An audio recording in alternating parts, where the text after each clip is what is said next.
c'était évidemment une évidence d'être là ce soir pour dire combien est-ce que l'hémicycle avait eu un parcours assez édifiant. Bravo à l'hémicycle et longue vie à l'hémicycle surtout. Ce que j'aime dans la politique, c'est servir tout simplement, servir mes concitoyens. Vous savez, quand le matin je me lève, je sais pourquoi je me lève, je sais que je vais prendre un certain nombre de décisions qui peuvent changer le cours d'une vie. Je connaissais la vieille version de l'hémicycle. Et un jour, chez une amie, j'ai vu ce nouveau magazine qui portait le même nom. Et j'ai appris que c'était une nouvelle version, je l'ai feuilleté. Ça raconte la politique, ça raconte le Parlement. Il y a de très belles interviews des personnalités politiques. Il y a des choses que je découvre, que j'apprends. Et ça, c'est important. Vous savez, l'intérêt général, ce n'est pas la somme des intérêts particuliers. C'est notre dénominateur commun. Donc la force de la politique, c'est de faire sortir ce dénominateur commun, de s'y tenir et d'essayer d'y apporter des réponses. La vraie politique, en fait, c'est sur des idées qui peuvent être divergentes, différentes, et qu'on peut discuter avec des positions clairement affirmées qui permettent de se distinguer. Pourquoi je lis Hémicycle? Je lis Hémicycle parce que je pense que ça va justement parler de la politique, mais en tirant vers le haut, vers une certaine rigueur.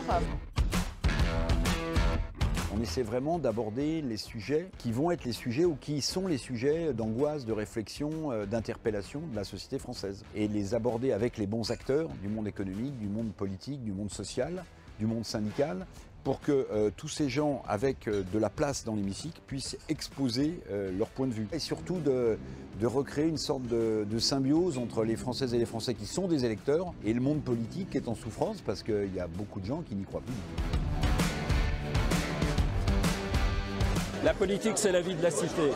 C'est le débat d'idées, c'est la confrontation des idées, des projets, des perspectives pour la vie de la cité, pour l'avenir du pays. C'est ça qui est passionnant. L'hémicycle doit être une caisse de résonance, en fait, des meilleures idées. On a 87% des jeunes qui ne vont pas voter. Donc comment on fait pour que cette République devienne une République de solutions? Ce que j'aime dans la politique, c'est l'espoir. C'est que même dans un contexte où on dit que la France est un pays morose, inquiet, en colère, interrogatif, critique, il y a toujours une passion politique qui traverse notre pays. C'est une belle revue, je souhaite qu'elle puisse jouer son rôle de forum en quelque sorte, mais de forum de la pensée et des idées.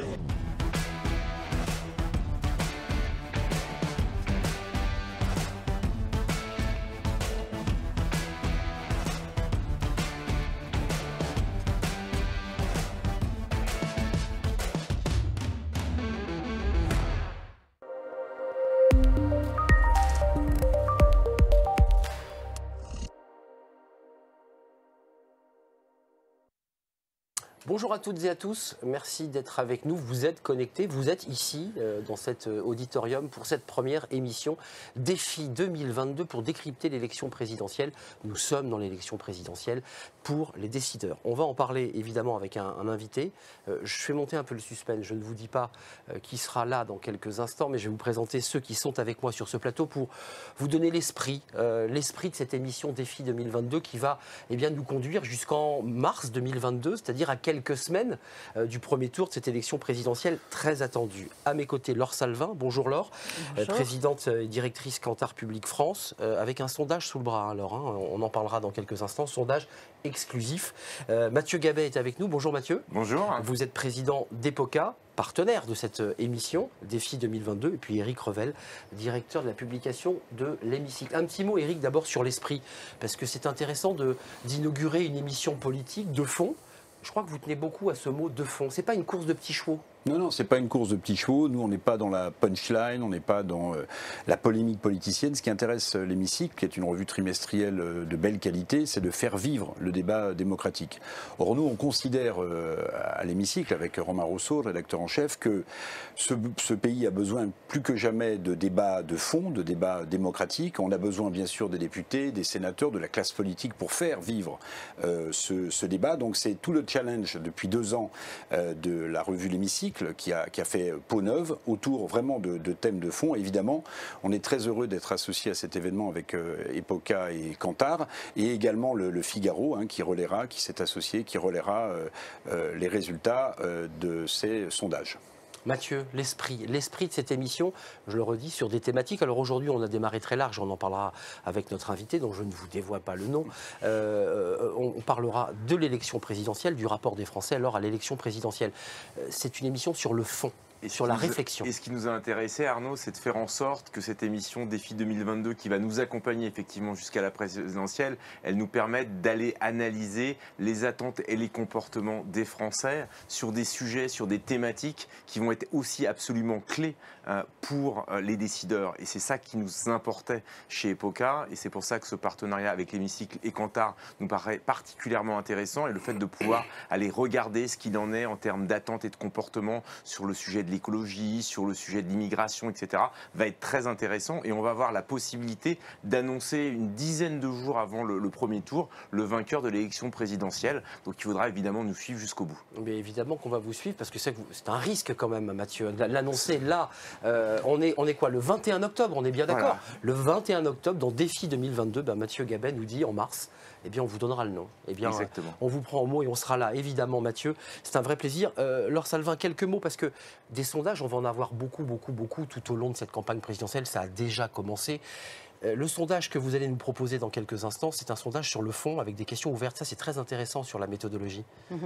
Tout à fait. C'est vrai qu'en tant qu'acteur du débat public, au sortir des élections régionales et départementales, on n'a pas pu s'empêcher quand même de se poser des questions sur cette forme d'indifférence électorale qu'on a pu voir chez les citoyens. À quelques jours du scrutin, un Français sur deux nous disait que l'émotion principale qu'il ressentait quand il pensait aux élections régionales, c'était l'indifférence. Et nous, on a voulu faire quelque chose justement. Pourquoi cette indifférence, nous disait-il? Parce qu'on ne parle pas des sujets qui les intéressent, parce que les débats sont trop conflictuels, sont trop agressifs, et eux, ce dont ils ont envie de parler, c'est effectivement du contenu, des enjeux, ouvrir un petit peu le débat pour parler du fond et profiter de cette campagne présidentielle pour parler des sujets qui les intéressent. Laure, autorisez-moi, évidemment, Eric ne va pas me l'interdire, l'hémicycle avec cette Marianne de dos, voilà, qui ouvre visiblement une pharmacie, qui est en train de regarder ses médicaments. Donc c'est du concret, c'est la Marianne. Vous avez vu qu'on écrit penser l'état d'après avec un A, c'est-à-dire qu'il faut à la fois penser, réfléchir, mais aussi penser, parce que l'État... Au sens de la maladie, l'État est malade. L'État est en difficulté, oui. Merci à vous, messieurs, de nous avoir éclairés. Défi 2022 commence. Il y a des petits comme ça, il y a une petite ère de campagne, d'émission de campagne électorale, alors que nous ne sommes pas en campagne électorale, mais c'est très intéressant de démarrer évidemment dans le vif du sujet. Quelques images, tiens, pour découvrir l'esprit que porte l'hémicycle, cette belle revue, avec en une pensée l'état d'après. Quelques images, et puis je vous présente évidemment, parce que vous l'attendez, l'invité, le premier invité de Défi 2022.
Bonjour à toutes et à tous, Défi 2022 avec notre premier invité pour décrypter l'élection présidentielle en direction des décideurs avec un sondage exclusif. Laure Salvin est à mes côtés, directrice Kantar Public, avec ce sondage exclusif pour le partenaire Epoca et l'hémicycle, relayé d'ailleurs dans les colonnes du Figaro, et notre premier invité, Manuel Valls, merci. Ravi de vous accueillir sur cette première émission Défi 2022. Ancien Premier ministre, vous avez vécu ces attentats, peut-être on en parlera, parmi ces moments qui ont borné votre vie politique. Et puis vous avez été évidemment très longtemps député socialiste avant de claquer la porte du Parti socialiste, député de l'Essonne. Laure, on voudrait commencer par votre regard simple, en quelques mots. Comment vous la regardez, cette élection présidentielle? Vous votre parole est libre, Manuel Valls. Je crois, comme celle de François Hollande depuis quelques jours d'ailleurs. Comment vous la regardez cette campagne ? Mais d'abord comme vous, avec passion, parce que c'est un moment passionnant, c'est l'élection clé, déterminante pour l'avenir de notre pays. On a tendance à dire que chaque élection présidentielle est clé, la plus importante. Mais c'est le cas et sans doute peut-être encore davantage aujourd'hui. Donc je la regarde avec passion, parce qu'en plus la politique c'est ma vie et parce que j'aime mon pays. Et puis je la regarde aussi avec inquiétude, parce qu'on sent que le pays est en train de basculer, que le système politique marche sur la tête, qu'il n'y a plus de partis qui structurent la vie politique, et parce que nos compatriotes, vous venez de le dire, sont aussi marqués par l'indifférence. Et d'ailleurs, l'abstention peut être aussi l'un ou l'une des invités de cette élection présidentielle. Alors, Laure, vous êtes venu avec ce sondage exclusif, rappelons-le, des questions ouvertes, il faut le préciser, c'est pas la course de petits chevaux pour savoir si Éric Zemmour, peut-être aurons-nous l'occasion d'évoquer Éric Zemmour, qui finalement est en train de monopoliser, de vampiriser cette campagne, mais la première question que vous avez posée, c'est l'élection présidentielle est un moment très important de la vie politique des Français, et on va voir évidemment cette animation. Oui. Alors, Manuel Valls, on défonce un peu une porte ouverte, Laure. Oui, mais en même temps, je trouve que c'est important aussi de le redire. Et vous parliez, Manuel Valls, de passion. Voilà, c'est aussi une preuve que les Français restent passionnés et restent intéressés par la politique. Donc 92% des Français nous disent que l'élection présidentielle est un moment très important de la vie politique française. Et d'ailleurs, je trouve ça très intéressant parce qu'on a pu dire justement aussi au sortir des élections régionales, départementales, qu'il y avait une indifférence politique, que les Français ne s'intéressaient plus à la politique. C'est faux en fait. On a plutôt même dans nos enquêtes des indicateurs qui nous montrent qu'au contraire, les Français s'intéressent de plus en plus, il y a un petit regain pour la politique et l'action politique évidemment aujourd'hui. Alors c'est vrai qu'en comparaison, quand on regarde les élections législatives, effectivement, ils sont un petit peu moins nombreux à considérer que c'est quelque chose de très important dans la vie politique française. Et ça aussi, je trouve que ça nous remet un petit peu à notre place, c'est-à-dire que ça signifie chaque chose en son temps. Là, c'est le temps de la campagne présidentielle et c'est aussi ce qu'on a voulu faire avec l'hémicycle dans le cadre de ces sondages, c'est prendre le temps de la campagne, étudier, décrypter les enjeux des Français, explorer aussi leurs ressentis parce qu'une campagne électorale, il y a beaucoup de projets, de programmes, mais il y a aussi souvent l'expression de vision, de valeurs aussi qui s'expriment et c'est ce que nous allons essayer de décrypter en tout cas ce soir et qui nous a intéressés. Juste d'un mot, j'allais dire c'est assez classique, 92% des Français considèrent que l'élection présidentielle c'est la mère des élections, on va aller voter, un peu moins pour les législatives. Et quand on parle, quand on échange avec des femmes et des hommes politiques, on vous dit mais attention, peut-être que celles-ci, les législatives auront une place plus importante, peut-être que celui qui sera élu en avril prochain aura peut-être du mal à trouver une majorité. Est-ce que vous êtes sur cette idée-là ou pas? Cela dépend tellement de l'élection présidentielle que les Français considèrent évidemment comme leur élection. Il s'agit de désigner le président ou la présidente de la République. C'est du côté monarchique. Oui, mais qui incarne la nation, la voix de la France, qui a la responsabilité de la dissuasion nucléaire, etc., etc. Et en plus, les Français considèrent que c'est lui qui a tous les pouvoirs, y compris pour régler des problèmes du quotidien, ce qui est une forme d'ailleurs de contradiction, presque de schizophrénie que vivent les présidents de la République, surtout depuis 2007, avec des présidents élus pour la première fois, avec le quinquennat. Inversion des calendriers aussi. Avec ce qu'on appelle l'inversion du calendrier. Ce qui veut dire que l'élection législative pour les Français est presque une formalité. Il s'agit de donner la majorité au président de la République. C'est essentiel d'ailleurs pour pouvoir gouverner. D'où ma question, d'où la difficulté. Alors ça dépend vraiment de qui va être élu à l'élection présidentielle. Mais c'est vrai qu'il peut y avoir des hypothèses, on le dit peut-être à chaque fois. Rappelez-vous que pour Emmanuel Macron, on disait qu'il n'aurait pas la majorité à l'Assemblée nationale. Les Français sont d'une intelligence confondante, comme disait Michel Rocard. En tout cas, ils sont cohérents. Donc s'ils élisent un président de la République, en général, ils lui donnent une majorité. Mais l'abstention aidant, la fragmentation du paysage politique étant évidemment une donnée essentielle, il peut en effet y avoir des surprises aux élections législatives. Attendons. Vous la regardez comment Ne sautons pas les étapes. Pas les étapes et encore moins le premier tour de l'élection présidentielle qui est tout à fait fondamental. Qui est fondamental. Je crois effectivement que ce qu'attendent aussi les Français, hein, c'est-à-dire justement qu'on ne nie pas cette première étape dans cette séquence électorale qui est le premier tour de l'élection présidentielle. Et si on venait à le faire, je pense qu'on le paierait très cher. Oui, avec d'ailleurs une donnée, c'est que aujourd'hui, les principaux leaders, pas tous, mais les principaux leaders et peut-être favoris pour l'élection présidentielle, c'est tout le paradoxe, sont forts dans l'opinion, mais sont faibles localement. C'est vrai d'Emmanuel Macron et d'En Marche, c'est vrai de Marine Le Pen et du Rassemblement national, c'est encore plus vrai pour Éric Zemmour, c'est vrai évidemment pour Jean-Luc Mélenchon. Ils ont peu d'implantation et ils ont des mouvements, ils n'ont pas de parti. Alors que les partis traditionnels qui ont plutôt montré une forme de résistance, les Républicains et le Parti socialiste, au régional et au municipal, un an avant, ont un problème de leadership, d'incarnation et pour le moment, soyons très prudents, ont du mal à être présents au second tour. Enfin, ils ont un problème de leadership, vous voulez dire, il y a trop de personnalités à droite, qu'il y a trop de monde finalement. Puisque là c'était cette primaire qui n'en est pas une, qui est un congrès. C'est une campagne présidentielle, j'aborde sans doute des thèmes que vous avez abordés, c'est une campagne présidentielle qui est longue, on l'oublie, c'est un peu le Tour de France, non? Avec des étapes de plaine, de montagne, des faux plats.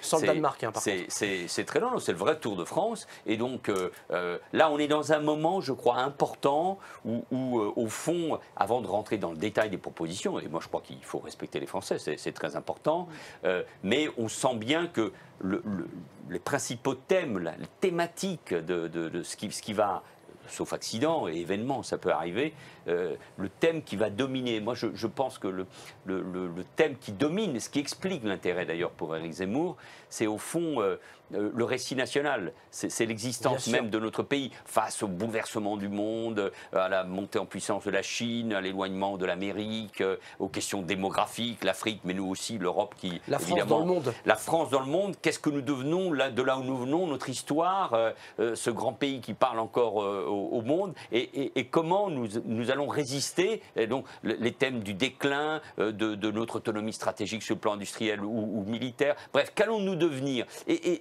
l'élection présidentielle, elle est faite pour ça. Ensuite viendront des propositions. Mais ça, c'est très important. C'est pour ça que les gens sont attentifs à ceux qui évoquent un récit.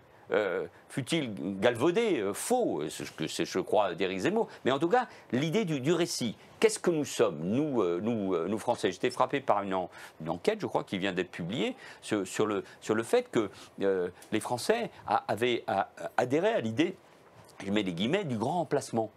C'est vrai. Donc ça montre bien qu'il y a une forme d'angoisse, on va le dire ainsi. Angoisse ou réalité, Manuel Valls? Parce qu'il y a des mots.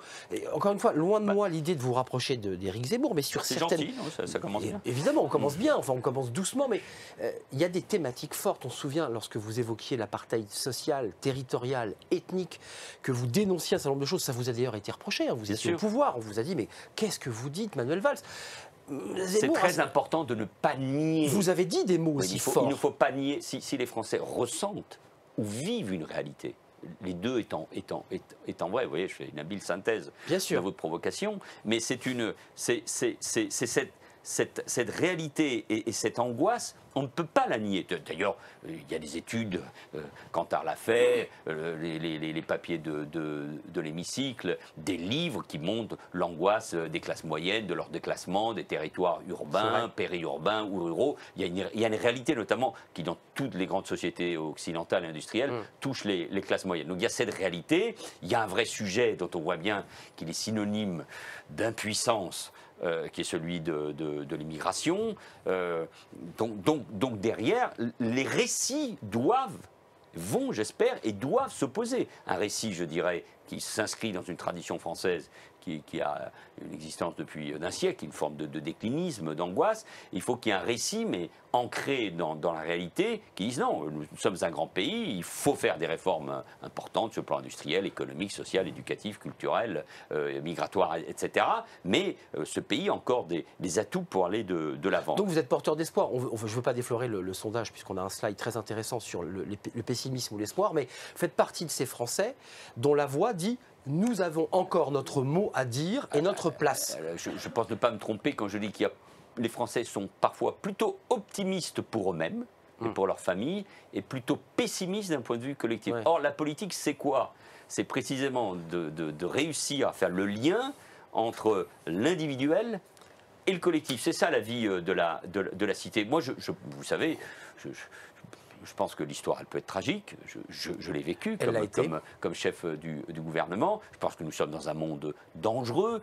Quand on évoque aujourd'hui une possibilité, vous vous rendez compte, on parle même d'une troisième guerre mondiale du fait de l'annexion de Taïwan par la Chine qui obligerait les États-Unis, mais l'ensemble de la communauté internationale à réagir. Donc c'est quand même des sujets lourds, graves. De ce point de vue-là, il faut faire attention à qui on confie quand même la dissuasion nucléaire dans notre pays. Mais là où je suis optimiste, c'est que j'aime mon pays, parce que je pense que la France a, à travers sa langue, son économie, son agriculture, sa culture, les Français eux-mêmes, la France a des atouts. Mais il faut les rassembler pour affronter les défis du monde, bien sûr. Une question avant de découvrir les sujets prioritaires des Français, parce que vous avez commencé à déflorer tous ces thèmes, évidemment, et on va les voir. C'est assez intéressant, parce qu'il y a évidemment les thèmes de sécurité et d'immigration, mais il y a aussi des thèmes du quotidien. Pouvoir d'achat, évidemment, le coût de la vie, puisque c'est l'actualité des derniers jours. Juste un mot sur la notion de déprésidentialisation. Il y a un vrai débat sur la personnalité du chef de l'État et du président, une sorte de rapport un peu monarchique, le palais de l'Élysée, la façon dont on gouverne.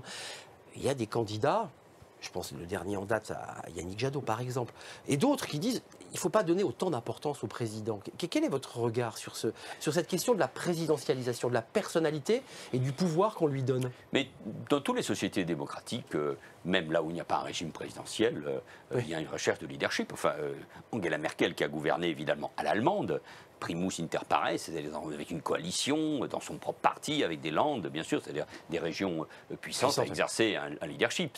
C'est partout vrai, et c'est le cas de Boris Johnson, qui est pourtant Premier ministre d'un régime particulièrement parlementaire. Non, moi je pense que la question du leadership, de l'incarnation, le fait qu'on assume une politique, c'est notre identité. Le problème, c'est qu'on désigne des présidents qui sont candidats pour la première fois, avec un mandat relativement court, et jeunes plutôt, avec en tout cas beaucoup d'énergie, et qui sont confrontés à cette difficulté que j'évoquais tout à l'heure, se mettre dans les habits du général de Gaulle, l'incarnation. On en parle beaucoup du général ces derniers temps. Et a raison, parce que c'est le personnage de notre histoire moderne. Et de l'autre côté, il doit régler les problèmes quotidiens. Le pouvoir d'achat, la vitesse sur les autoroutes, les questions économiques, les prix agricoles, etc.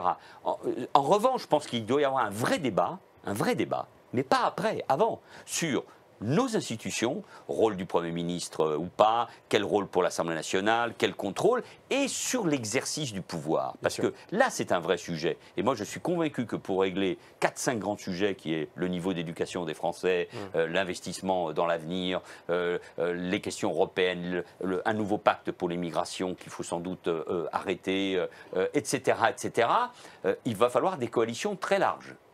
C'est ce que vous portez d'ailleurs, vous dites. Et rassembler. On ne peut pas transformer en étant dans des clans. Non, parce qu'on a besoin de la durée. On a besoin du temps pour des réformes puissantes, et y compris pour gagner en autorité dans les bras de fer qui seront nécessaires avec l'Europe. Donc, la manière de gouverner, et on voit bien que la manière de gouverner d'Emmanuel Macron, cette qualité de leadership incontestable. Jugé jupitérien pendant plusieurs mois. C'était son mot. C'était son mot, là. C'était son mot pour faire le contraire de François Hollande, en tout cas en termes d'image. Mais on voit bien qu'il a l'homme seul face au peuple, sans les corps intermédiaires, c'est-à-dire sans le Parlement, sans les élus, sans les partenaires sociaux, sans les associations, ça ne marche pas, parce que la confrontation d'une brutalité terrible, elle est dans la rue, dans un pays où les partis politiques sont déjà faibles. C'était la volonté du général de Gaulle précisément. Donc il faut faire très attention, parce qu'à ce moment-là, tout est possible, hein, et donc je pense que ce débat qui peut-être n'intéresse pas forcément beaucoup les Français, le rôle des politiques, c'est aussi parfois d'anticiper les sujets. Moi je pense que c'est très important, y compris s'il doit y avoir une réforme des institutions, il faut le dire avant, pour que ça soit possible, vite, pendant, parce que évidemment, sinon on a fait des promesses de réduction du nombre de députés ou de doses de proportionnelle, même avec une majorité de 320 ou 330 députés, l'affaire Benalla, c'est le cas, dès le début, c'est-à-dire en 2018, a arrêté net toute réforme de la Constitution. C'est assez étrange. Effectivement, et la proportionnelle était dans les promesses, notamment d'Emmanuel Macron, qui n'ont pas été faites. Laure, j'évoquais ces sujets. Ce sera intéressant là de nous présenter les thématiques sur lesquelles, lorsque vous sondez les cœurs, les Français vous disent voilà, les 5 grands thèmes, c'est ceux-là, et c'est ceux dont on veut parler. Alors on va découvrir évidemment en images cette animation, un des éléments du sondage, sur les 10 sujets dont les Français souhaitent entendre parler le plus pendant la campagne présidentielle. Alors sans surprise, vous allez le découvrir, c'est la sécurité du quotidien, Laure. Alors, déjà, ce qui est intéressant, c'est une question ouverte. C'est-à-dire que nous n'avons pas proposé des items aux Français. Ils répondaient spontanément. C'est eux qui ont répondu spontanément. Donc on leur disait, de quoi avez-vous envie d'entendre parler pendant cette campagne? Et on voit, vous voyez, les histogrammes sont assez intéressants parce qu'ils sont au même niveau, là, les 5 premiers quasiment. Il y a beaucoup de sujets dont ils ont envie qu'on entende parler, dont on parle, pardon. Emmanuel Valls le disait, je pense qu'il y a des sujets, même si effectivement ça relève plus de perception ou de sentiment, mais en tout cas ils ont envie qu'on en parle. Et par exemple, le premier, c'est la sécurité au quotidien. Quand il parle de la sécurité au quotidien, il parle des agressions dans la rue, des trafics de drogue, de la violence physique et verbale. Je pense que c'est un sentiment... Incivilité, ce qu'on appelle... Incivilité aussi, un sentiment aussi d'insécurité globale, qui peut être aussi un sentiment d'insécurité économique, hein, bien sûr. Il y a également aussi le terrorisme, et ça, je crois que c'est une des grandes craintes ces derniers mois et ces dernières années.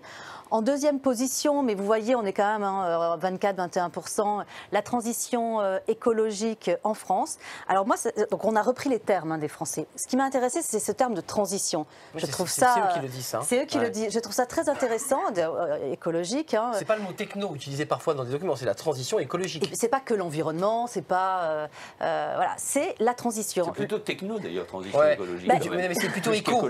C'est éco, quoi. C'est l'idée. Il y a surtout l'idée de changement et de nous amener vers. Et je crois aussi comment on fait? Exactement. La transition, voilà. c'est un Et je crois que c'est aussi ce qu'on attend de la part d'un président. Vous parliez de vision. C'est aussi ça. C'est aussi comment ce président-là d'un point A à un point B. Voilà, va nous amener là-bas. Et puis la gestion de l'immigration, effectivement, un sujet qui est important notamment parce que pour la plupart des Français, c'est un sujet dont on ne parle pas, dont on n'ose pas parler. Et dont on ne sait pas parler, en fait. On ne sait pas parler sans avoir peur d'être catalogué. Alors, vous voulez dire qu'il y a une forme de tabou autour de ce sujet lorsqu'on est un citoyen, on se dit, oh là là, sujet sensible. Exactement. On ne parle pas d'Éric Zemmour, c'est ça que je voulais dire. Non, voilà, tout à fait. C'est quand on est citoyen, effectivement, on se dit, oh là là, attention, immigration, je ne voudrais pas... Froissé, gêné. Exactement. Mais on a envie, effectivement, que pendant cette campagne, c'est un sujet qui soit abordé, parce que c'est quand même un sujet qui intéresse les Français. On va en parler. Le coût de la vie. J'ai même le sentiment, Laure, je me permets de parler à votre place, mais que si on avait fait le sondage là, lundi, le coût de la vie serait peut-être arrivé en deuxième position, tellement on parle de cette question du coût de la vie. C'est vrai, de toute façon, ça va changer d'une semaine à l'autre. C'est ça va beaucoup bouger. Voilà, exactement. Ce qui est intéressant, ça va être de voir les grandes dynamiques. Et les retraites en 5. Le niveau des retraites, ça, c'est quelque chose qui est très important. Alors, c'est pas tant la réforme des retraites. Et ceci dit, la réforme des retraites, c'est quelque chose qui est vraiment dans la tête des Français depuis plusieurs années. Et quelque part, une majorité de Français, même s'ils ont peur que quelque chose soit fait, ont bien le sentiment qu'à un moment donné, on va falloir se résoudre à gérer ce problème des retraites. Donc, ce n'est pas complètement anodin, effectivement, cette question aussi des retraites. Et puis, dans un autre élément du sondage qu'on n'a pas présenté parce qu'il est très riche, dans un nuage de points, on voit que le mot retraite revient de manière très forte dans les propos des Français qui parlent de cette réforme qui n'a pas eu lieu puisqu'elle a été avortée liée aux Gilets jaunes. Commençons, Manuel Valls, par... Encore une fois, les sujets qui un peu vampirisent cette campagne. Parce que la transition, ce sont des sujets techniques importants. D'ailleurs, le coût de la vie est intimement lié à cette question de transition. C'est l'énergie, c'est le pétrole, c'est la voiture électrique qui est trop chère, c'est les bornes qui n'existent pas. C'est des sujets, je dirais, assez techniques. Là, sur sécurité et immigration, qu'est-ce que vous dites? Parce que celui qui a préempté la campagne et qui a imposé les thèmes à tout le monde, aux décideurs et aux Français, c'est Éric Zemmour. Sur cette question, il domine, il prédomine. Qu'est-ce que vous lui répondez? D'abord, sur l'immigration, c'est un thème qui est présent dans notre vie politique depuis 1983, 1984. Vous vous rendez compte, l'élection partielle à Paris, et surtout à Dreux, qui a fait surgir le Front National, qui a porté cette question. Je pense que sur l'immigration, on est, je crois que je le disais il y a un instant, sur deux thématiques. L'une, c'est le sentiment d'impuissance. C'est-à-dire, au fond, pour être honnête, les gouvernements mènent depuis plus d'une quarantaine d'années à peu près les mêmes politiques au fil de l'eau. Et surtout, ils n'arrivent pas à appliquer la loi, c'est-à-dire sur un sujet fondamental qui est la reconduite à la frontière des déboutés du droit d'asile ou de ceux qui sont entrés de manière irrégulière à peine 5% de reconduite sur notre sol. Et c'est ça qui donne le sentiment d'impuissance, mais à tous les niveaux. C'est vrai pour les policiers, les gendarmes ou pour la police des airs et des frontières. C'est vrai évidemment pour les Français. Et donc, et c'est allié à l'autre thème qui est le sentiment au fond d'identité. Qu'est-ce que nous sommes Où allons-nous? C'est pour ça qu'on l'associe. Notre démographie, est-ce que nous allons dépendre d'autres pays ou d'autres continents? Donc sur ce sujet-là, moi je prône un accord très large, parce que s'il s'agit de conforter le droit d'asile ou l'accueil des étudiants, par exemple, sachant que pour l'immigration du travail, qui est plutôt aujourd'hui, et depuis longtemps d'ailleurs, pas la priorité, le vrai sujet c'est comment on reconduit à la frontière les centaines de milliers de personnes qui vivent de manière régulière sur notre sol, et les déboutés du droit d'asile. Donc là, il faut une politique forte, puissante, qui nous oblige sans doute... Donc de la fermeté sur cette question. Oui, qui nous oblige, je l'ai écrit dans une tribune dans le Figaro il n'y a pas si longtemps, à suspendre sans doute le regroupement familial, notamment la part concernant les mariages, à engager un débat avec l'Union européenne et puis avec les pays tiers pour les reconduites. Et ça, et bien sûr, et ça passe par une politique très ferme, pas seulement de la France, mais de l'Union européenne aux frontières communes. Là, il y a un vrai sujet, parce que continuer à ne pas appliquer la loi, ça ne marche pas. Et puis derrière, il y a un autre sujet qui est celui de ces mots valises. Intégration, assimilation, moi je suis pour l'assimilation, assimilation, mais comment on fait, là je ne parle plus de l'immigration, comment on fait pour évoquer ces ghettos, cet apartheid territorial, social, ethnique, qui existe là aujourd'hui, qui est une réalité dans plusieurs quartiers.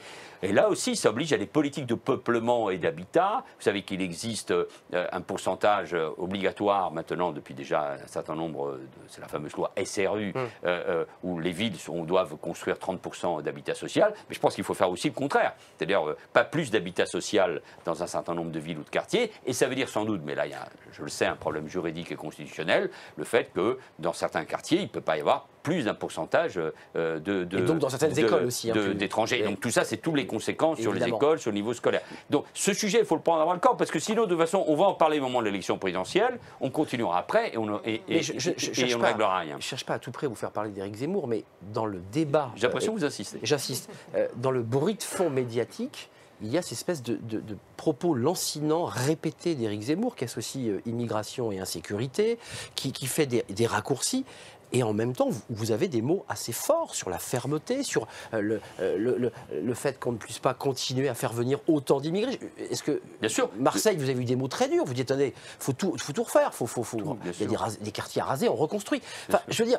Oui, parce que j'ai l'expérience, si vous voulez. Mais est-ce que vous dites, le républicain que je suis doit se réapproprier sans détour ces sujets et de ne pas les laisser à Éric Zemmour? Il y a un certain nombre d'années que je dis que le problème, ça a été le vrai pour la gauche, mais des républicains en général, c'est d'avoir abandonné des thèmes, la nation, la patrie, et surtout les problèmes des Français. Oui. Il ne faut pas rester aux mots. On parlait sécurité, immigration, bien évidemment, à d'autres. La différence entre le populisme, c'est-à-dire le populiste prend toujours une part de la réalité pour se faire comprendre, et ensuite pour exagérer, pour aller chercher, évidemment, toujours un ennemi qui serait la cause de tous nos problèmes. Moi, je suis un gouvernant.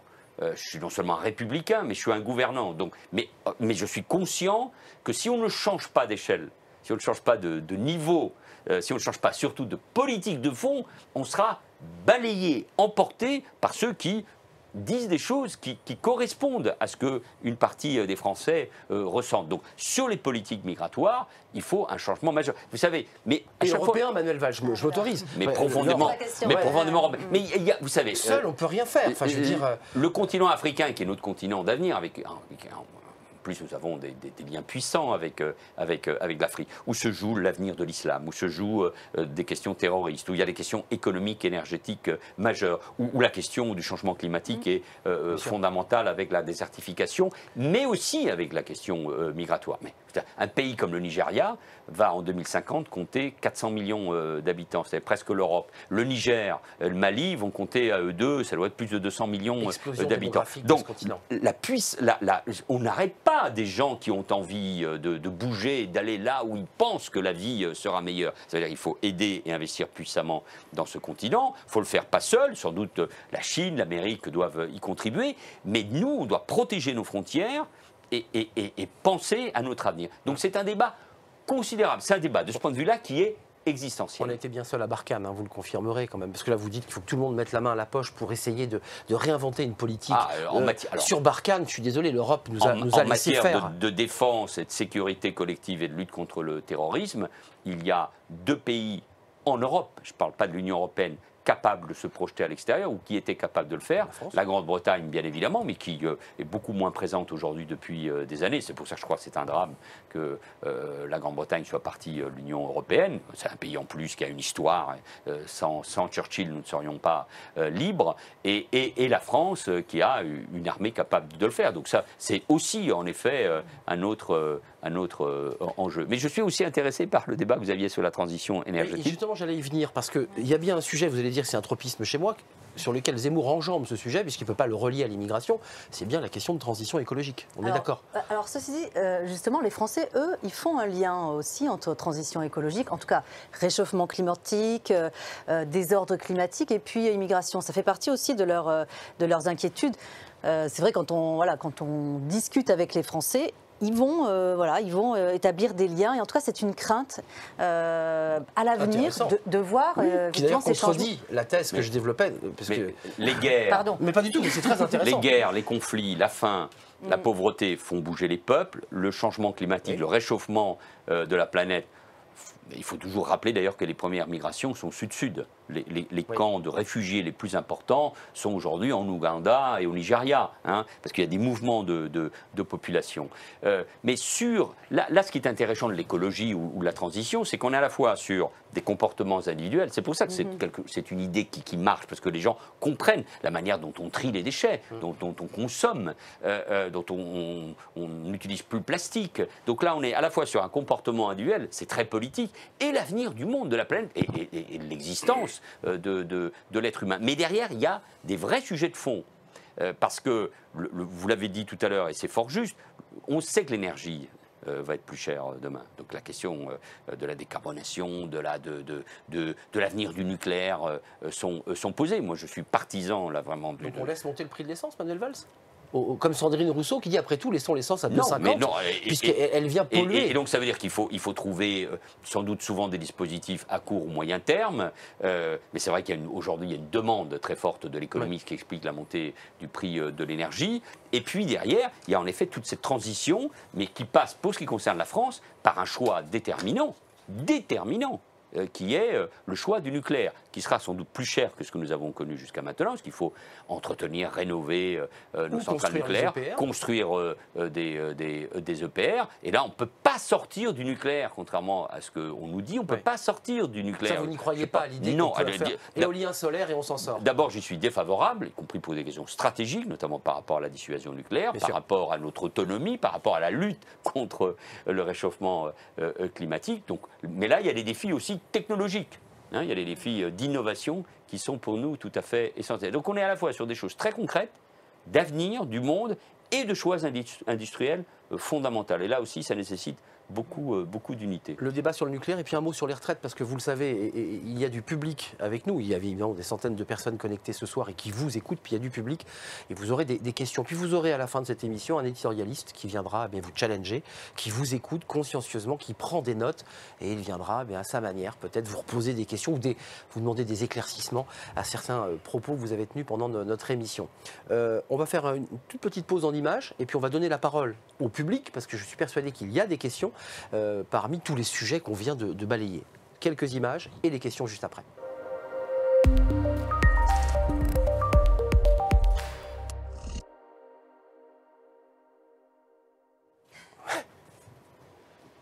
Retour en plateau. Y a-t-il des questions? D'abord, c'est une question simple parce que beaucoup de sujets ont été traités. Une question au premier rang. On vous écoute, cher monsieur Romain. Oui. Bonjour, monsieur le Premier ministre. Romain Rousseau, rédacteur en chef de l'Hémicycle. J'avais une question sur la dimension économique. Je voulais savoir quels étaient, selon vous, les grands défis à venir de la campagne, parce que là, on a beaucoup parlé de thématiques régaliennes, Or, comme on l'a souligné, effectivement, le coût de la vie, la question du pouvoir d'achat reste importante dans ce scrutin, en tout cas dans la campagne perçue par les Français. Je voulais avoir votre analyse sur les grands défis dans un contexte post-Covid que la France doit résoudre. Merci. Une vaste question, mais voilà. Peut-être et vous avez 30 secondes, bien sûr. Question large, non, mais en évoquant transition écologique, on abordait une partie de ces questions liées à la fois au pouvoir d'achat et aux choix industriels. Moi, j'en vois 3. Il y a celui de notre autonomie stratégique, au plan français comme au plan européen. On le voit bien, c'est une des... je crois, conclusion de cette crise sanitaire sur le plan du médicament, des vaccins. On voit bien la crise qui touche une partie de l'industrie automobile en Allemagne, en France, parce que nous ne sommes pas alimentés en composants fabriqués à Taïwan. Des usines ont fermé là. Hein. Exact, ou sont en chômage partiel. Exactement. Ce qui concerne les batteries, la réimplantation ou la réindustrialisation d'un certain nombre de nos territoires. Et on met le paquet au plan européen et français dans la transition écologique, dans le digital, dans l'innovation et la recherche. Et je rajoute, parce que ce n'est pas dans les 5 priorités, et dans l'école et l'université, parce que c'est là où nous sommes en train de décrocher par rapport à l'Asie. Classement PISA. Ça, c'est les grands éléments. Et là, France et Europe ensemble. Seuls, nous ne pouvons rien. Il ne faut pas raconter d'histoire aux Français. Il y a un deuxième sujet qui est un sujet de compétitivité de nos entreprises. Là, c'est plus propre à la France. Donc, il faut continuer les réformes que moi j'avais entreprises, je pense à celle du marché du travail, que Emmanuel Macron a poursuivi, mais avec un autre sujet qui est le sujet des salaires. Le pouvoir d'achat. Le pouvoir d'achat. On augmente les salaires ou pas? Parce qu'il y a eu un échange entre le patron du MEDEF et Bruno Le Maire, l'un disant à l'autre, tu n'as pas à me dire ce que je dois faire. Le problème, même si c'est passager, c'est qu'on va avoir une inflation de 4% qui monte. Et les salaires ne suivent pas. Donc je pense que là, il faut que les partenaires sociaux, par branche ou par entreprise, mais par branche, par secteur, négocient, parce que là, on va avoir un vrai sujet, niveau du SMIC, niveau des salaires. Là, je pense qu'on est à un moment, bien sûr, on a une très forte croissance qui le permettrait, mais on sait que cette croissance, c'est essentiellement du rattrapage par rapport à la crise que nous avons connue. Et on se dit, on est sauvé. Bon, donc on a là un vrai sujet. Et le troisièmement, c'est qu'on a une croissance forte.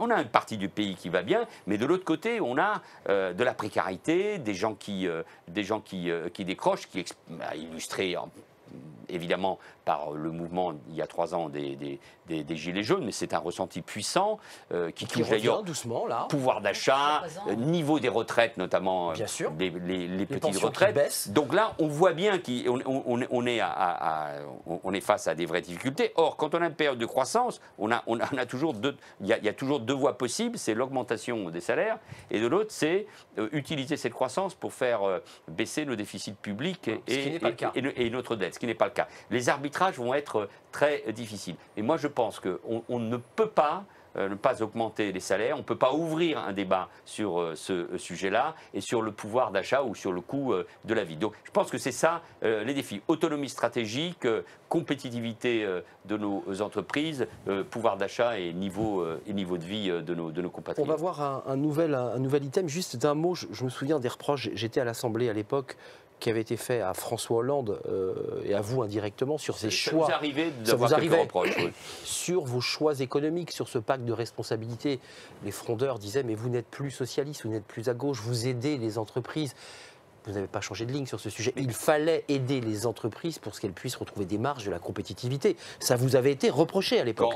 Le problème, c'est que nous ne l'avons pas assumé. Enfin, moi, je l'ai assumé. C'est qu'il y a eu, il faut bien se rappeler, d'ailleurs, moi, je pense que Nicolas Sarkozy a fait face avec courage à la crise financière de 2008, mais elle s'est traduite aussi par une augmentation importante des impôts, des prélèvements sur les entreprises et sur les ménages, avec les 2 dernières années de François Fillon et les 2 premières années du mandat de François Hollande avec Jean-Marc Ayrault. Et en 2014, le président de la République change de politique sans le dire. Je parle de François Hollande, avec son pacte de croissance qui vise à redonner des marges et de la compétitivité aux entreprises. Je suis nommé d'une certaine manière pour porter cette politique. C'est pour ça que je vous pose la question. J'assume ce qu'on appelle la politique de l'offre. Et on baisse à partir de ce moment-là, avec le CICE, mais on baisse les prélèvements. N'est pas une politique socialiste. Non, bah oui, mais moi je ne sais pas ce que c'est vraiment. Moi, je pense que ce qui marche, c'est la compétitivité compétitivité des entreprises, ça permet de créer de l'emploi et d'améliorer la vie des gens. Et je vois que là-dessus, il ne peut pas y avoir de changement. Mais le vrai sujet, c'est qu'il faut continuer, et notamment vis-à-vis de nos PME, qui sont toujours fragiles, qui sont moins compétitives que les boîtes allemandes de même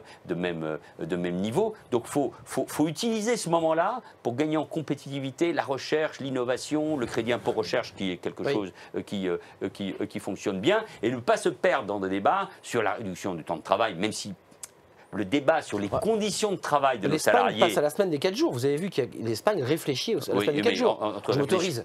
Entre réfléchir et le passage à l'acte. Non, il y a des vrais débats de fond que la crise sanitaire a ouvert sur comment on travaille dans l'entreprise, la question du télétravail, etc. Donc, selon les entreprises, etc., même si on avait dit que tout le monde restera à la maison, il y a quand même, on voit bien... Les gens veulent revenir aussi. Il faut revenir, puisque le travail fait partie de la vie. La question de la valeur travail, c'était un des grands thèmes de l'élection présidentielle de 2007, et je crois que c'est toujours présent. Mais là, on a quand même un débat toujours sur la compétitivité de nos entreprises. Donc, le choix de l'offre que nous avons fait il y a 5 ans, croissance zéro à l'époque, et nous étions sous surveillance depuis un certain temps de la Commission européenne. Ce choix, je l'assume, je ne le regrette pas, et c'est terrible d'ailleurs, ce qui explique pas seulement, mais en grande partie, pourquoi le Parti socialiste s'est brisé sur ce débat, qui est le débat à la fois européen et le débat sur le pilotage économique. D'ailleurs, dans cette période finalement de flottement, vous ne regrettez pas finalement de ne pas vous être présenté à l'élection présidentielle, portant le discours que vous avez aujourd'hui? Là, maintenant? Pas maintenant, à l'époque.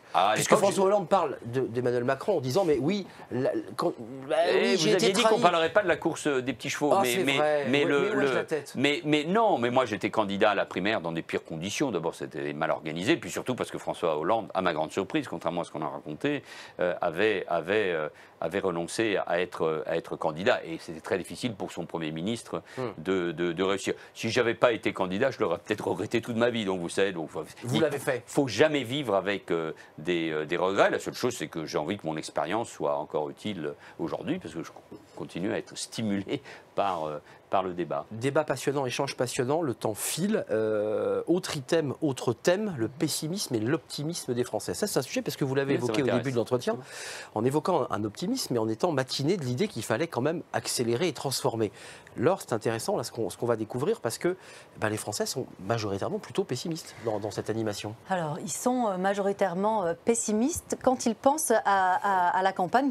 Quand on leur dit que ressentez-vous par rapport à la campagne qui va précéder cette élection, effectivement, c'est le premier sentiment, c'est le pessimisme. Alors, pourquoi le pessimisme? Ce qu'ils nous disent les Français, c'est j'ai peur qu'on ne parle pas des sujets qui m'intéressent. Et c'est là aussi où c'est important que nous soyons là pour les mettre aussi sur le devant de la scène, qu'on ne parle pas des sujets qui nous intéressent, que les échanges soient trop violents aussi. C'est quelque chose qui les inquiète beaucoup. C'est mal parti ça là. On parlait... Non mais c'est vrai qu'on parlait de cette France qui était fragilisée, etc. Il y a quasiment des réactions épidermiques aujourd'hui à l'agressivité, à comment dire, l'humiliation publique aussi qui peut avoir lieu dans certains débats. Donc c'est quelque chose... Le respect, la dignité de chacun. Oui. Exactement, et c'est quelque chose qui est très important, surtout quand on parle de l'élection présidentielle, parce que c'est une élection aussi assez émotionnelle, où le ressenti est très... Laure, ce qui est intéressant, c'est que vous dites les Français veulent qu'on parle du fond, et d'ailleurs c'est tout l'objectif de cette émission, d'aller au fond, puis en même temps, quand vous interrogez les Français dans le sondage, ils vous disent quand même qu'ils vont plutôt voter pour la personnalité, je dirais le charisme du candidat, et un peu moins pour le programme. Donc finalement, on en perd un peu son latin, puisqu'on élit un président, on élit un homme, on élit un projet, et on élit quelque part une énergie. Et on ne sait pas quelle est la part du vote pour ou du vote contre. Du vote d'élimination. C'est ça. Ou pas. Vous trouvez où là dans ces... La dernière élection vraiment positive, je crois, a été celle de 2007, où vraiment entre Nicolas Sarkozy, Ségolène Royal, avec un projet, effectivement, avec François Bayrou, il y avait les options, et d'une certaine manière, l'échec de Nicolas Sarkozy, pour différentes raisons personnelles, politiques et puis de contexte, compte beaucoup aussi dans la désaffection générale que nous... Non, mais moi, il y a de l'optimisme personnel, encore, je le répète, et qu'il y a un double pessimisme. Il y a un pessimisme par rapport à la campagne, si j'analyse bien le sondage, et il y a une forme d'angoisse par rapport à l'avenir du pays. Moi, je pense que la question du ton est importante. Moi, je peux exprimer, j'ai débattu avec lui d'ailleurs de manière extrêmement rigoureuse, mes désaccords de fond, de valeur même, avec Éric Zemmour, sans le traiter de fasciste et sans crier. Et les politiques doivent être, surtout quand on aspire à être le chef de l'État doivent être au niveau de cette attente des Français. Il y a une grande erreur, moi je crois, des responsables politiques depuis des années. C'est de croire qu'ils sont comme les Français. Enfin, ils sont Français, ils sont comme les Français, mais qui doivent se mettre au niveau. De ce point de vue-là, l'un des mots les plus erronés de l'histoire politique, ça a été celui de François Hollande. Vous voulez, je suis un président normal. Non. On n'est pas normal. Ça si ça voulait dire, je veux être serein, oui, bien sûr. De la normalité comme un citoyen de la République. Mais non, parce que le seul fait d'être, comment dire, de vouloir représenter le peuple, même au niveau local, d'abord il faut un peu d'ego, il faut un peu de courage aussi, et la démocratie, c'est une transcendance, c'est pas technique. Il faut l'honorer. Il faut l'honorer. Sinon, les gens vont chercher des leaders de régimes autoritaires pour les représenter. Donc, il faut qu'ils soient au niveau, il faut qu'ils soient au-dessus et en parlant à la fois du destin du pays, bien sûr, des problèmes de fond. En relevant, on n'a pas évoqué la question des retraites. Les Français sont angoissés parce qu'on parle de réforme de retraite sans savoir de quoi on parle.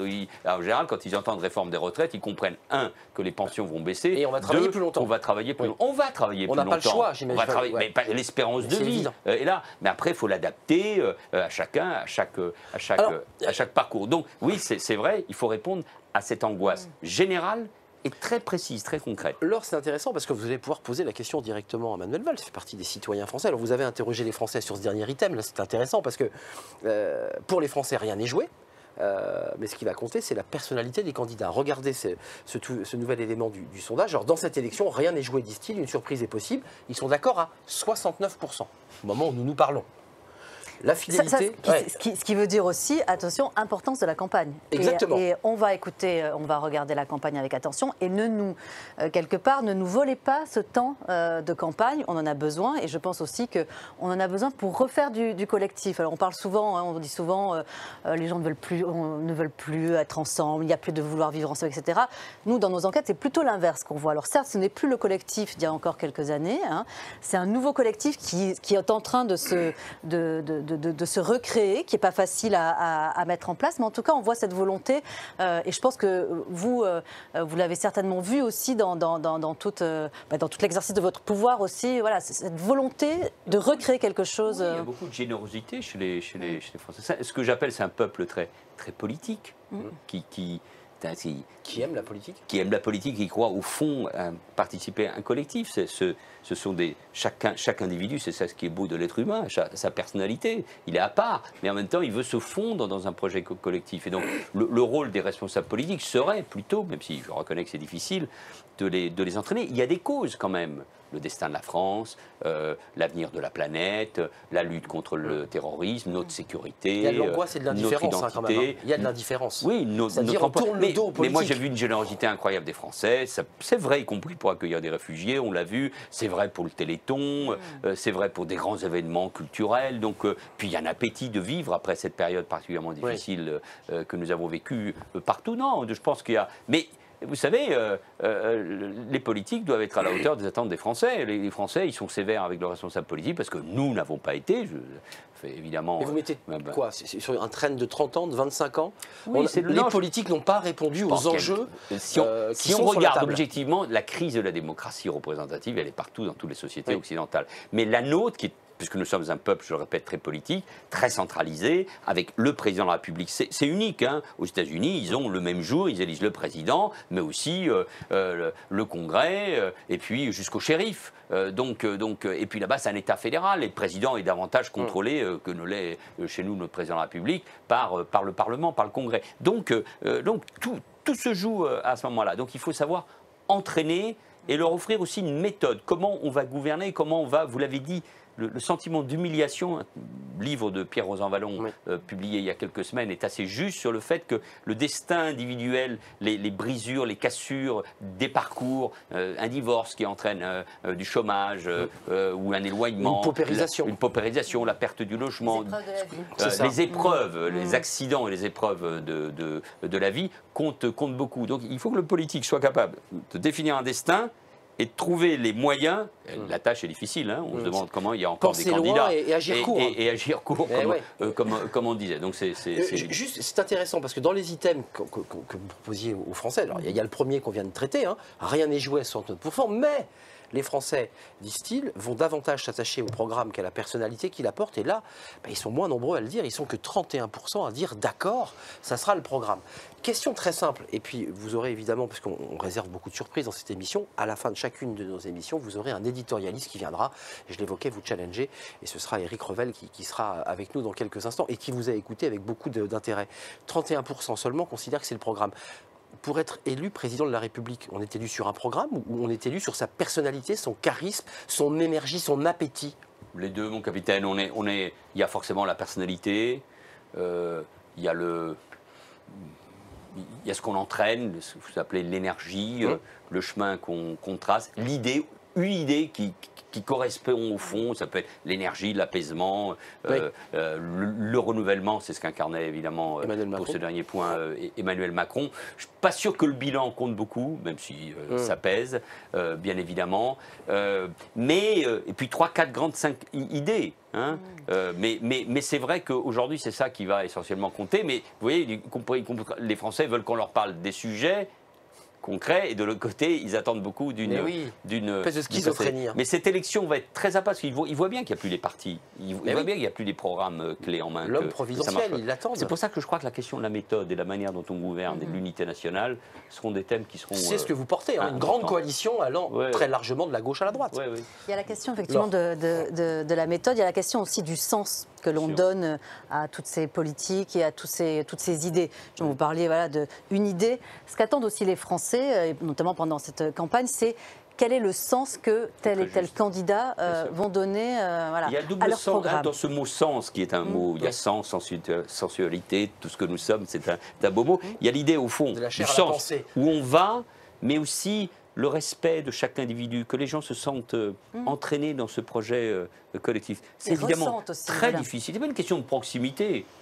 De Gaulle, c'était une autre époque, mais il n'était pas proche des gens, mais il était proche par son aura, par sa force, par la puissance aussi, de l'histoire, par son génie politique et français. Il faut réussir ça. Mais je pense qu'on ne peut pas être seul. Là maintenant, il faut. On ne peut plus être seul. Non, il faut être. Là, les anciens responsables, les anciens présidents n'étaient pas tellement seuls. Ils avaient des équipes, des partis, des générations de gens qui venaient, parfois y compris leurs propres adversaires dans leur parti étaient au gouvernement pour les aider, pour les entourer. Donc, là, Emmanuel Valls, quand François Hollande, ça sera ma dernière question sur la course de petits chevaux, mais quand il dit finalement à gauche ce sont des Lilliputiens, moi j'entends chez François Hollande l'idée que les candidats dans cette élection présidentielle ne sont pas à la hauteur des défis que vous évoquez. C'est-à-dire que finalement, on n'a pas la classe politique à la hauteur des enjeux qui nous attendent. Oui, mais c'est... Vous êtes d'accord avec François Hollande sur ce point? Non, mais c'est surtout, je pense que la destruction, la gauche n'est pas à la hauteur de la situation, et elle le paye au prix fort, ne parlons pas des personnalités. Jean-Luc Mélenchon, tout m'oppose, mais a fait un score remarquable il y a 5 ans. Mais la gauche, elle est entre 2, 5, 8 et 10, 9% selon les candidats. Elle est à moins de 30%.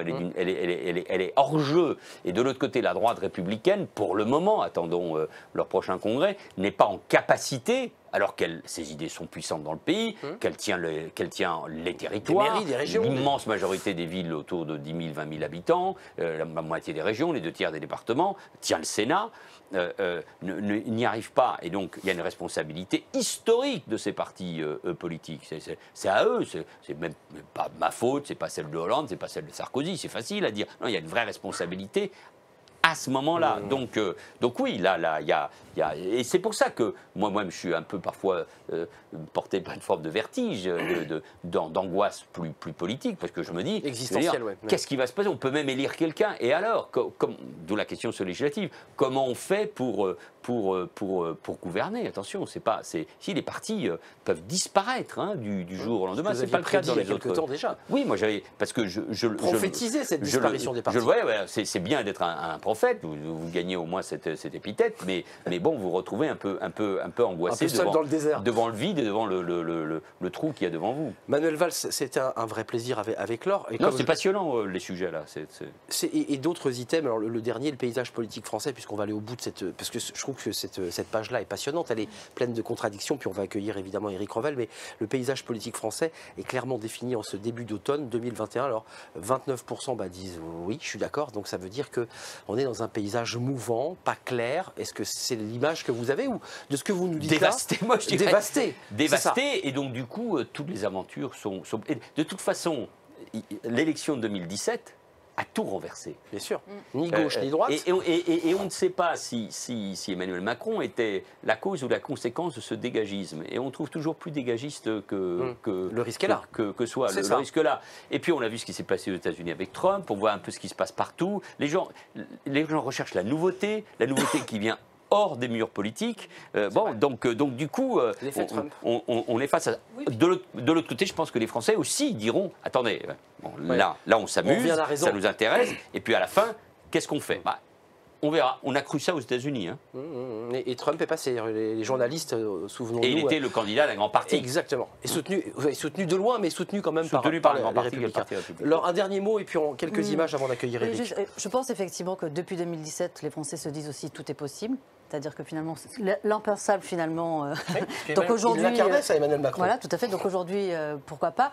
Et puis dernière chose, vous disiez, voilà, il y a un peu un côté schizophrénique chez les Français. Moi, je dirais que c'est surtout la complexité finalement de l'être humain qu'on voit ici et à quel point le comportement aussi électoral est complexe à décrypter. C'est pour ça que je pense qu'il faut vraiment. Faites un métier difficile, Laure. Mais exactement. Mais non, c'est vrai. Non, le métier le plus difficile, c'est nous, parce que vous, elle fait un métier difficile, mais il faut s'aider de cela pour trouver ensuite les mots, les slogans. Mais attention, parce que quand on parle mots et slogans, c'est indispensable. Vous avez ceux qui frappent dans le mille, mais qui peuvent gagner, par exemple, la campagne du Brexit, quitte à mettre la Grande-Bretagne dans le fossé. Donc, faut qu'on fasse attention, mais il faut que ceux qui aiment ce pays et qui restent optimistes, il faut qu'ils trouvent aussi les mots et la manière de convaincre. Moi, je veux aider à ça. Je ne suis pas candidat, mais je veux aider à ça. On fait une toute petite pause en images et on accueille un éditorialiste. Vous le connaissez, Éric Revel. Il va nous rejoindre.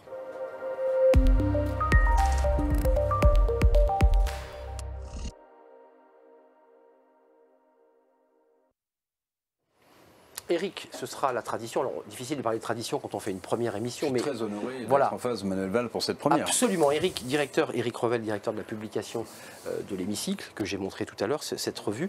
Vous avez été pendant une heure très discret, vous avez pris des notes, vous avez écouté Manuel Valls. Je vous ai vu prendre des notes. Qu'est-ce que vous tirez de cet échange, des propos de Manuel Valls?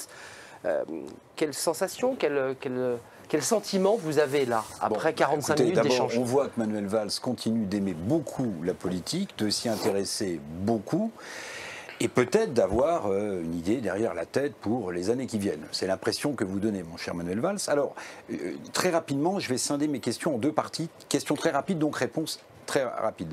Première partie sur tout ce que vous avez dit en préambule, puis ensuite votre façon d'interpréter les thèmes sur l'immigration, le réchauffement climatique, le nucléaire et l'inflation. Vous avez dit tout à l'heure, avec inquiétude, il n'y a plus de partis politiques qui structurent la vie politique française, mais la faute à qui? À la gauche de gouvernement et à la droite de gouvernement. Oui, je viens de le dire d'ailleurs d'une certaine manière. Bon, et puis de toute façon, à des formes d'organisation et c'est toute la contradiction, en tout cas la complexité du sujet, à des formes d'organisation qui sont absolument plus adaptées au monde des réseaux sociaux, à des sociétés horizontales, à la manière de militer et de s'engager. La gauche notamment, les partis imaginés au XIXe siècle pour être des contre-sociétés, des contre-modèles, au modèle capitaliste et au pouvoir de la bourgeoisie, je mets des guillemets, je veux effrayer personne ici, oui, ça c'est totalement dépassé. On n'a pas réussi à inventer, on tourne autour, ce que Ségolène Royal avait essayé de mettre sur la table en 2017 avec son mouvement Désir d'avenir, la démocratie participative, mais on n'arrive pas à trouver vraiment le bon fonctionnement. Mais la faute, oui, bien sûr, aux deux grandes formations politiques. Oui. Alors je ne veux pas faire le malin, mais il y a une phrase quand vous avez parlé de ce tournant quinquennat de François Hollande, de Confucius qui me revenait à la tête, c'est l'expérience est une lanterne qui, accrochée dans le dos, ne sert à éclairer que le chemin parcouru. C'est pas la première fois qu'un président socialiste prend un virage à 180 degrés. Vous vous souvenez sans doute que Mitterrand, en 83, change totalement de politique et met la gauche et le Parti communiste qui gouverne avec lui dehors. Ça n'a pas le même niveau de changement, celui de janvier 2014. Il y en a eu d'autres. Hein. Jacques Chirac se fait élire sur la fracture sociale et ça se termine avec Alain Juppé et les ordonnances. Non, ça j'ai bien compris, mais c'était parce que pour vous dire qu'entre les deux, il y a eu Jacques Chirac aussi. Mais, et puis la réalité. Non, il y a eu. Je me rappelle que moi j'avais mené une campagne pour les primaires de 2011 où j'avais fait un score magnifique de 6%, mais c'est d'ailleurs assez étrange, vous faites 6% à une primaire et vous devenez ministre de l'Intérieur, vous êtes incontournable, vous faites 40% et quelques à une autre primaire et vous êtes mort politiquement. C'est les joies de la politique. Je reviens à l'essentiel. Tout se joue dans la campagne de 2012. Vous savez, quand on n'est pas préparé, quand on joue 10 ans dans l'antisarkozisme et on se retrouve face à la réalité économique, c'est-à-dire croissance zéro, on mène pendant 2 ans une politique erronée d'augmentation des impôts. Et ce changement était indispensable. Alors vous avez dit tout à l'heure, mais mal compris, et parce qu'en plus pas assumé, pas expliqué. L'élu, le locataire de l'Élysée, il doit incarner la nation. Est-ce qu'à votre avis, Macron incarne l'autorité aujourd'hui, et je rajouterais l'autorité républicaine? Non, l'autorité, il l'incarne, incontestablement. Incontestablement. Je sais qu'on parle de l'expérience, il n'a pas été élu local. Il incarne, il fait président, je veux dire, à l'extérieur et chez nous. Même s'il y a de la colère, même s'il y a même de la violence, il y en a eu beaucoup, un peu moins aujourd'hui peut-être, mais ça se ressent dans la société à son égard. Je pense que Emmanuel Macron n'avait pas une culture républicaine quand il est venu. Mais que cette culture républicaine, elle s'est d'une certaine manière imposée à lui. Sur la laïcité, sur le combat contre les séparatismes, sur, au fond, l'ode à la République. Il est président de la République, je ne veux pas dire qu'il n'est pas républicain. Mais là, il y a la question de la République. Hein, c'est quoi la République? Quelles sont les valeurs qu'on fait vivre? Ça c'est un sujet, il ne le portait pas spontanément. Alors vous avez parlé aussi du roman national, qui est plutôt un thème cher à un historien de droite, Jacques Mainville. Pour vous, l'histoire de France, elle commence avec la Révolution française ou avec le baptême de Clovis? Avant même. Avant le baptême de Clovis.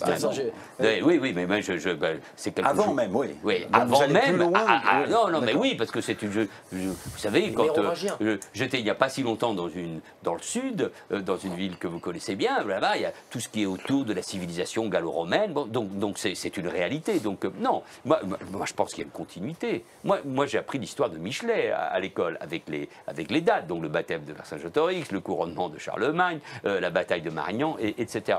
Donc c'est une histoire avec ses zones de lumière et ses ombres, comme on dit, c'est une histoire. Je veux dire, Louis XIV et Versailles font partie de notre histoire. Mais je pense que c'est pas une césure seulement, parce que c'est un peu plus complexe que ça, mais que la Révolution et la République, qui a mis du temps à s'installer jusqu'à la fin du XIXe siècle, comptent beaucoup du point de vue de la société démocratique dans laquelle nous vivons, même si c'est le fruit notamment des Lumières. Donc non, moi je suis passionné par notre roman national, par notre histoire, par le fait que nous sommes une nation et que c'est l'État qui est la colonne vertébrale de cette nation. Éric, une dernière question. Alors sur les thèmes, très rapidement, l'immigration, vous dites, bon, il faut de la fermeté au niveau européen.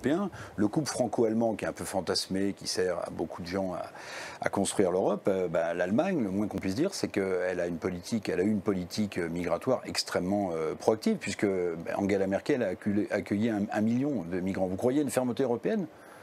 Elle est indispensable à nos frontières. Je m'étais opposé d'ailleurs à l'époque au choix qui avait été fait par... Le bras de fer avait été tendu. Angela.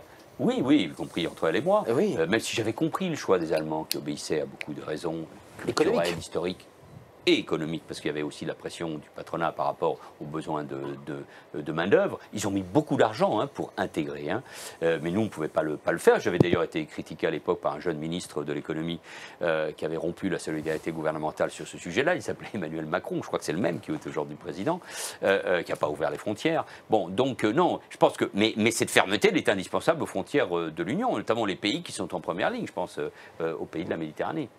Éric, vous avez encore une toute petite question. Moi, je pose des questions très courtes. Réchauffement climatique, je m'attendais à ce que vous disiez, mais en réalité, il y a des pays souvent pauvres qui risquent d'être submergés par l'eau, et donc on va avoir un flux migratoire supplémentaire. Oui, c'est ce que j'ai dit en parlant essentiellement de l'Afrique. C'est moins la submersion de l'eau en ce qui concerne l'Afrique que, évidemment, la désertification. Et c'est un élément en cours. Mais il y a un sujet de réfugiés liés à l'eau. Évidemment, notamment dans le Pacifique. Mais c'est un sujet majeur. Les migrants climatiques, il y a en plus d'autres sujets qui se cumulent. Oui, bien évidemment. Sur le nucléaire, bon, on n'est pas surpris de vous entendre, Manuel Valls, être pro-nucléaire, mais enfin, bon, ok, ça n'émet pas de CO2, mais on a quand même un problème de retraitement des déchets, voire d'approvisionnement en uranium. Oui, bien sûr, mais c'est pour ça que c'est une question stratégique. C'est pour ça que la question du Niger est tout à fait fondamentale. Les relations avec les pays, ce que la France fait dans ce domaine-là, oui, bien évidemment. Et la question de l'enfouissement des déchets, de toute façon, elle est déjà posée, la question de l'enfouissement des déchets par rapport au parc existant. Mais c'est un package, si vous me permettez cette expression. Donc il faut l'assumer et en toute transparence. Les Français restent favorables quand même, je crois. Sur la question du pouvoir d'achat. Oui, non, mais parce que celle-là, elle est importante parce que j'ai noté une contradiction chez Manuel Valls. C'est possible. Importante, oui. Vous dites, bon, il y a un problème de salaire parce qu'il y a de l'inflation. Vous avez raison. Mais pardon, en augmentant les salaires, vous allez augmenter l'inflation. C'est vrai. J'assume cette contradiction, mais je pense j'espère que l'inflation sera, pendant un certain temps, sera provisoire. Mais je suis convaincu qu'on a un problème de salaire. Et notamment sur les bas salaires. Là, on a peut-être pas lié uniquement à l'inflation. Qui est général. On voit bien que les gens n'y arrivent pas. Donc on peut baisser les prix. C'est pas facile. On peut lutter contre l'augmentation du prix de l'essence ou du gaz ou du fuel. Au fond, c'est les deux, se chauffer et se déplacer, deux choses fondamentales. Mais on peut contrôler mieux les prix dans l'agroalimentaire. Enfin, ne nous racontons pas d'histoire, c'est compliqué. Donc ça veut dire qu'il y a une évolution nécessaire des salaires. Merci Manuel Valls. Merci à vous, Éric Revel. Heureux de dialoguer avec vous. Merci Éric Revel. Merci Laure Salvin, directrice Kantar Public France, avec ce sondage passionnant sur le fond, questions ouvertes.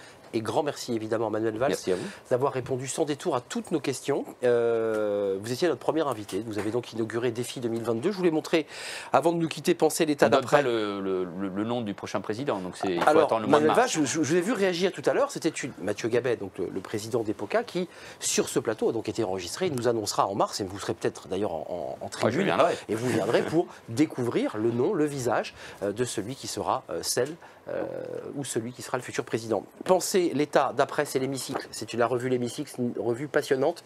Merci à vous, merci vous qui nous avez suivis, merci vous qui étiez dans la salle, merci à vous, Manuel Valls. Bon vent, comme on dit. À très bientôt. À très bientôt, merci.